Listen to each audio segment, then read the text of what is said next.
itu kan lebih kepada apa, kompensasi penggunaan apa yang sudah kita buat kan.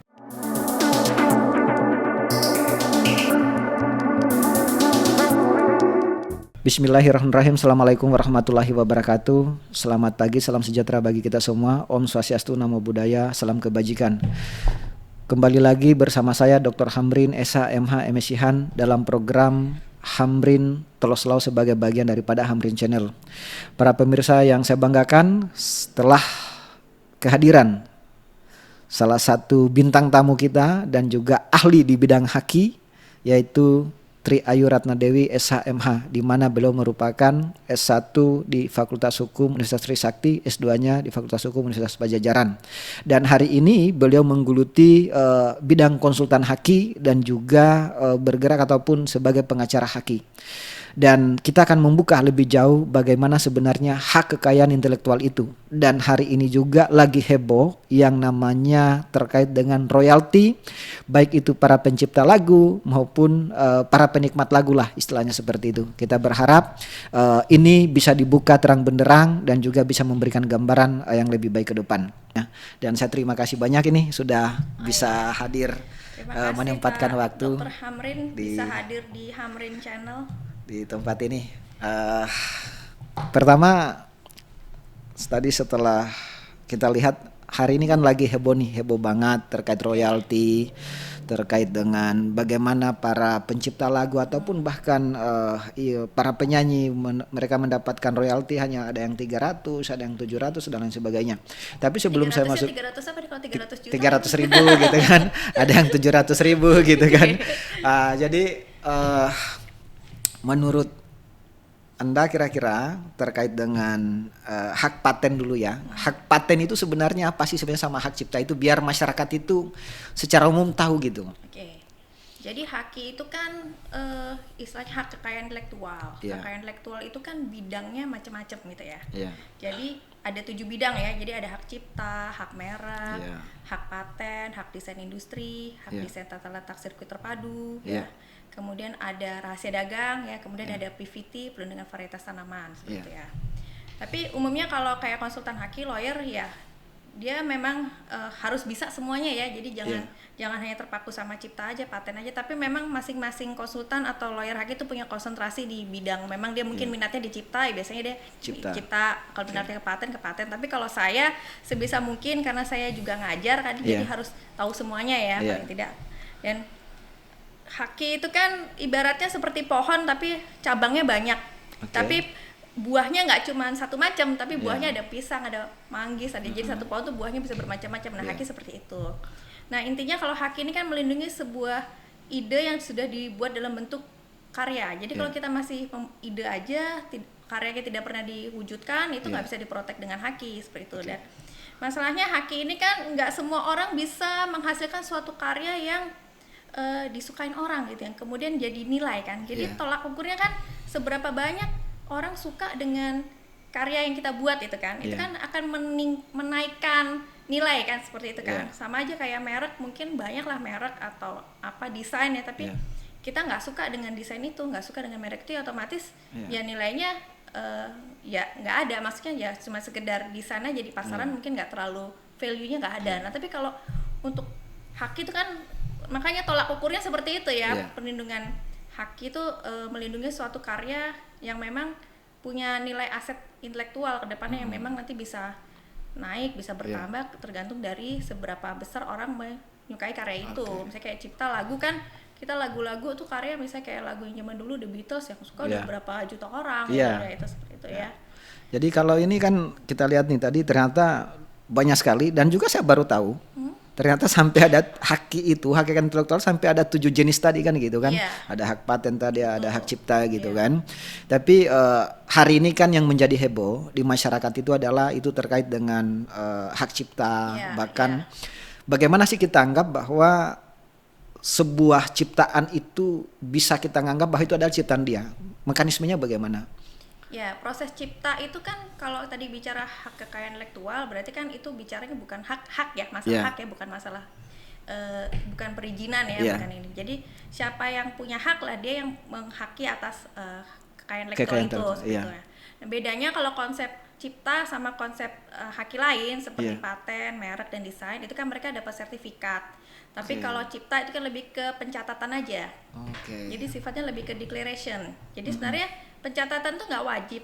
Tapi kalau saya sarankan harusnya ada pencatatan karena supaya untuk terdatabase di negara seperti itu ya. Karena nanti kan sistem cipta itu kan akan terkoneksi ya secara global ya. Jadi nanti terblockchain lah. Jadi kan akan ketahuan mana yang asli ciptaan siapa yang pertama kali tuh akan terdata. Makanya kenapa sekarang semuanya dibuatnya dalam bentuk digitalisasi seperti itu. Kalau lagu ini dia masuk cipta atau masuk paten? Cipta lah pastilah, copyright kan karena berkreasi. Kalau paten itu kan berkaitan dengan inovasi ya. Inovasi penemuan, riset gitu.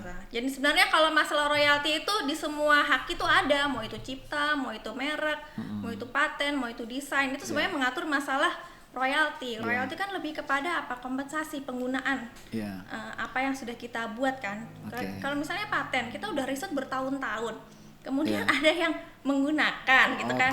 Masa nggak bayar royalti gitu seperti itu kan. Makanya nggak heran kalau nanti disuit, dituntut gitu kan. Itu kan ada effort gitu. Sama seperti pencipta ya. Kan nggak mudah bikin lagu itu kan. Nggak semua orang punya kemampuan untuk meng-create ya.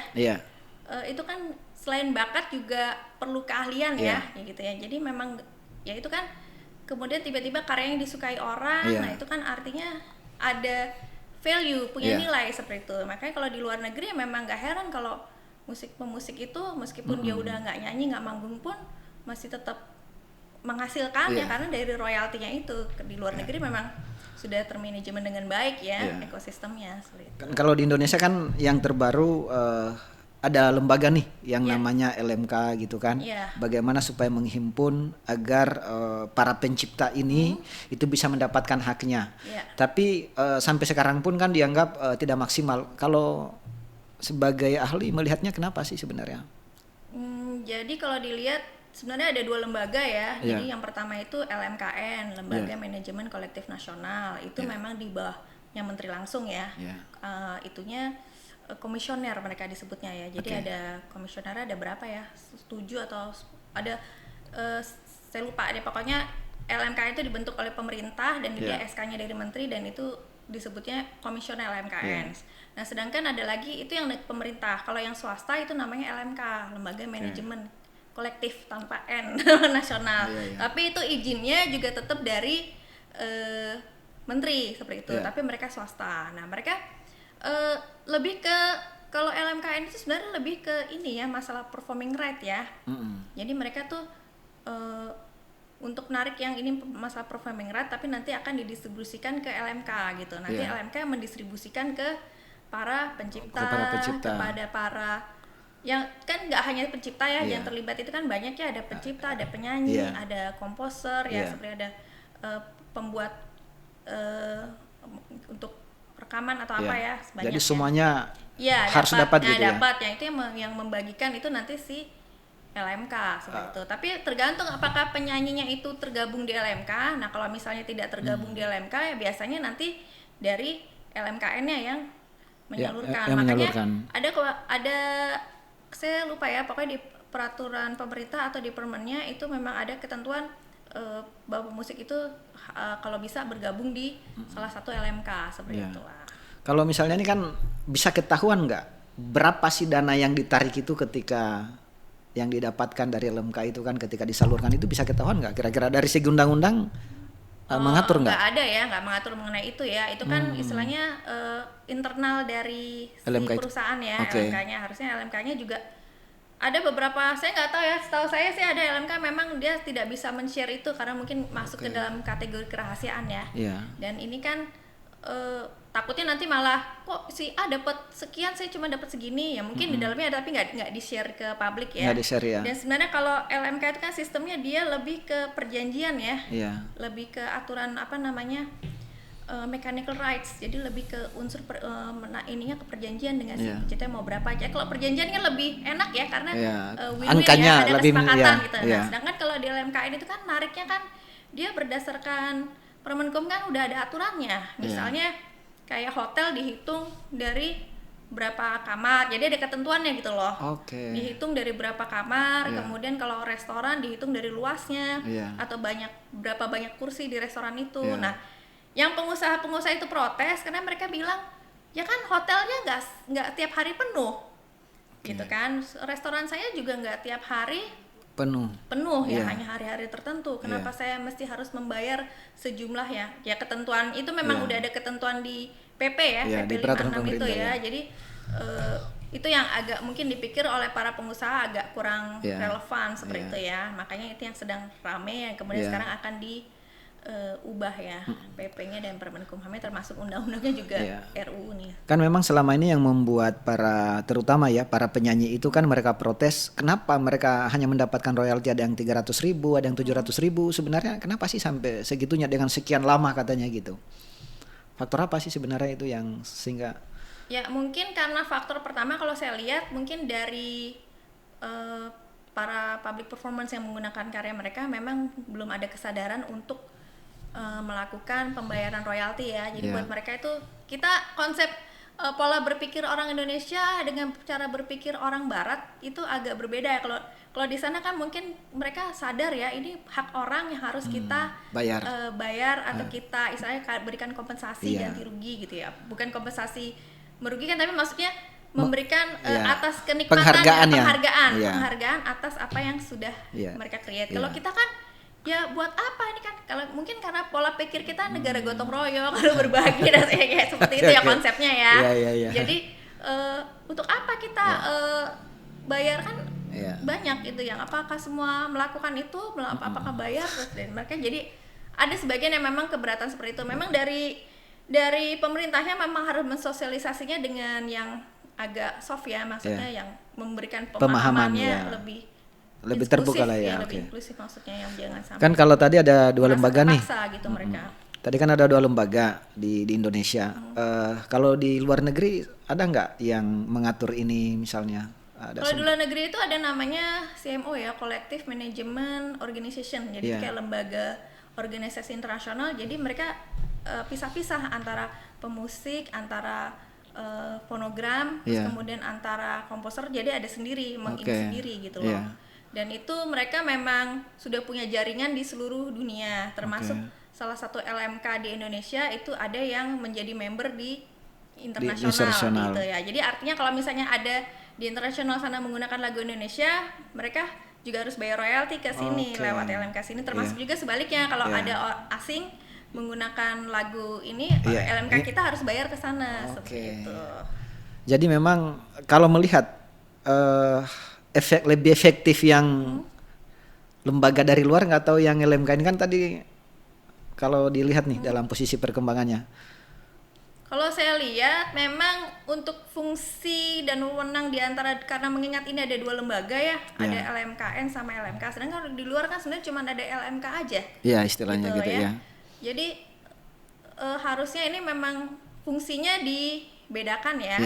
Kalau kemarin dari diskusi-diskusi kami di Asosiasi Konsultan dan Masyarakat, ada konsultan senior yang mengusulkan kalau sebaiknya memang LMKN ini bertindak sebagai pengawas aja ya. Untuk mengawasi gitu. LMK-nya ya? Iya, maksudnya LMKN-nya bertindak sebagai pengawas. LMKN-nya ini pemerintah atau pemerintah ya? Lembaga negara ya? Iya. Lembaga Manajemen Kolektif Nasional, LMKN ini sifatnya sebagai pengawas, kemudian dia melakukan audit, tapi yang menarikin LMK itu aja gitu ya, lembaga manajemen kolektifnya itu ya. Jadi memang karena dua-duanya ini melakukan pungutan lah istilahnya ya, ada LMKN juga. Mestinya kalau LMKN ini dia berfungsi sebagai pengawas, mungkin akan lebih ketahuan gitu berapa dipungutnya, kemudian disalurkannya seperti apa. Jadi secara hukum memang belum ada aturannya itu. Kalau di pasal 89 nih saya lihat di Undang-Undang Nomor 28 memang di sini dibilang untuk pengelolaan royalti hak cipta bidang lagu dan atau musik ini memang dibentuk 2 lembaga manajemen, yaitu tadi yang LMKN sama LMK gitu ketentuannya. Cuman di sini kan disebutnya kalau LMKN ini lebih kepada untuk kepentingan pencipta dan kepentingan pemilik hak terkait. Kalau lembaga manajemen kolektif ini memiliki kewenangan untuk menarik, menghimpun dan mendistribusikan seperti itu kan. Tapi di prakteknya ini dua-duanya yang saya tahu ya dari mereka ini sama-sama narik gitu jadinya. Nah persoalannya adalah kalau LMKN kan menariknya berdasarkan ketentuan di PP itu kan ada ketentuannya yang tadi saya sebutkan, penarikannya jumlahnya berdasarkan hitungan kamar. Kalau LMK tuh sebenarnya menariknya berdasarkan perjanjian aja, sebenarnya lebih terbuka, perjanjian kan, jadi perjanjian ke produsernya, perjanjian ke penyanyinya, nanti kamu akan dapatnya sekian, jadi sudah diperjanjikan gitu loh. Jadi dari setiap lagu yang dinyanyikan dimanapun nanti dia lebih mudah karena udah dicatat kan gitu kan, nanti akan lebih ketahuan lah berapa kali dinyanyikan misalnya. Tapi kalau tadi kan mengutnya berapa kamar itu memang sangat sulit saya pikir ya. Tapi kan itu kebijakan dari yang lalu ya. Ya, kebijakan yang lalu. Sekarang makanya akan direvisi lah, akan direvisi di dia RUU punya ini ya. Jadi saya harap nanti ke depannya setelah RUU ini tidak akan ada terjadi hal-hal seperti ini lagi. Terkait tadi royalti ini, memang akhir-akhir ini kan sesuatu yang bahkan pertentangan bisa menjadi permusuhan juga di kalangan para pencipta gitu kan, karena mereka ada yang ingin udahlah saya nggak apa-apa karya saya silakan di ini, ada juga saya tidak mau gitu kan, karena saya tidak mendapatkan apa-apa, udah saya ciptakan tapi ini kan gitu, tapi saya tidak mendapatkan hadiah. Kira-kira grand design-nya kalau menurut ahli bagaimana kira-kira ke depan supaya ini bisa berjalan dengan baik, keterbukaan juga ada, kemudian penciptanya, komposernya, bahkan penikmatnya pun juga, artinya kan kalau semua ditarik tiba-tiba tidak mau memutar lagu juga kan orang kadang udah malas gitu kan, ini kan berefek semua nantinya. Kira-kira sebagai ahli melihatnya bagaimana supaya grand design ini bisa dibangun dengan bagus? Iya, pertama kalau soal musik itu kan, musik itu bisa disukai atau enggak kan tergantung pendengarnya juga ya. Kalau kita punya kreasi karya lagu tapi nggak pernah didengarkan orang, gimana orang bisa tahu itu karya kamu gitu kan? Bagaimana orang bisa suka dengan karyamu? Kalau saya bilang mungkin ke depan ini kan LMK-nya jumlahnya udah banyak nih, lembaga manajemen kolektifnya sekitar 16 atau 17 gitu ya. 17 kayaknya ya. Nah itu harusnya diatur aja, misalnya untuk wilayah Sumatera yang ini pemegangnya LMK ABCD, terus misalnya wilayah Kalimantan DF, LMK DF, jadi yang khusus untuk mengkolek mereka aja, jadi jangan semuanya di tempat yang sama, misalnya di Jakarta semua mengoleknya, wah repot. Memang negara Indonesia kan kepulauan ya, jadi kalau di luar negeri memang mereka pakai sistem digitalnya sudah sangat maju. Nah kita untuk membangun sistem digital itu kan perlu biaya ya, kayaknya pemerintah belum bisa untuk mengakomodasi itu ya, makanya cara paling efektif ya kalau menurut saya ya, itu ya LMK-nya disebar bermainnya di masing-masing wilayah gitu. Jadi misalnya di Sumatera ada berapa LMK, di Kalimantan ada berapa LMK, di Jawa ada berapa LMK, terus Papua. Jadi mereka hanya menarik khusus di situ aja gitu. Kemudian LMKN-nya nanti yang mengawasi mereka gitu lah. Berarti kalau sebenarnya sih lebih kepada kita lindungi lah ya. Jadi penciptanya ini kita lindungi supaya juga dia tidak sekedar hasil karya dia, benar-benar kayak tadi di luar negeri bagaimana caranya memberikan penghargaan kan gitu.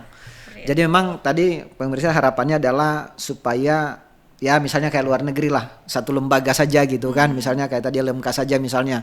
Jadi benar-benar yang LMK ini adalah mengawasi, kemudian LMK ini mengawasi, LMK-nya itu adalah melakukan pungutan tapi diawasi dan diaudit kan gitu kan. Jadi nanti hasilnya bisa nyampainya dengan baik gitu kepada pencipta dan lain sebagainya kan, harapannya kan seperti itu. Jadi memang kayaknya harus kita butuh revisi undang-undang lagi dong kan, mau tidak mau gitu kan, karena memang sudah diatur dalam peraturan perundang-undangan. Tapi itu ahli tata negara sih yang mengerti ya. Seperti Pak Amri untuk revisi undang-undang. Jadi dan DPR.